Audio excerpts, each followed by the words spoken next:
Haha Shankar Jai Jaishankar subscribe பண்ணுங்க. ஸ்ரீ மகாபெரிவா திருவடிகள் சரணம். ஹரஹர சங்கர ஜெய ஜெயசங்கர.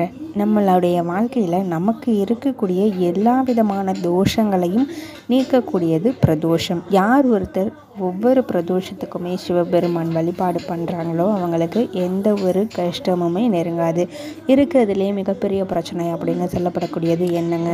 கடன் பிரச்சனை, நோய் பிரச்சனை, எதிரி பிரச்சனை, இதெல்லாமே பயங்கரமாக ஒருத்தரை பாதிச்சிருக்கு அப்படின்னா அவங்க எல்லாருமே இந்த செவ்வாய்க்கிழமையில் வரக்கூடிய இந்த பிரதோஷ தினத்தை உபயோகப்படுத்திக்கலாம். பொதுவாகவே பிரதோஷம் அப்படின்ற நாள் வரக்கூடிய தினத்தை பொறுத்து அதனுடைய பலன்களும் மாறும். அந்த வகையில் கடன், நோய், எதிரி அப்படின்னாலே செவ்வாய் பகவான் தான்.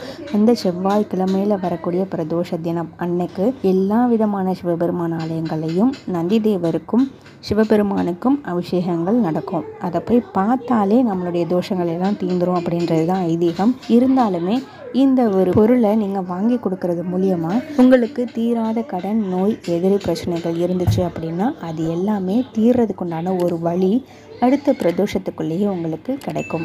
சில பேருடைய கர்மா நல்லா இருந்துச்சு அப்படின்னா அடுத்த பிரதோஷத்துக்குள்ளே முற்றிலுமாகவே அந்த பிரச்சனை தீர்ந்து போகிறதுக்கான வாய்ப்பும் இருக்குது. நாட்டு மருந்து கடைகளில் அப்படி இல்லைன்னா பூஜா ஸ்டோர்ஸ்லாம் இருக்கும் இல்லைங்களா, அந்த இடத்துல திரவிய பொடின்னு சொல்லி கேளுங்க. இந்த திரவிய பொடியை நீங்கள் வாங்கி கொண்டு போய் சிவபெருமான் ஆலயத்துக்கு அபிஷேகத்துக்கு கொடுங்க. அவங்க நந்தி தேவருக்கு பண்ணினாலும் சரி, சிவபெருமானுக்கு பண்ணினாலும் சரி, ரெண்டும் ஒன்று தான். நீங்கள் இந்த ஒரு பொருளை இந்த நாள் அன்னைக்கு வாங்கி கொடுக்கறது ரொம்பவே சிறப்பான விஷயமா இருக்கும். ஹரஹர சங்கர ஜெய ஜெயசங்கர.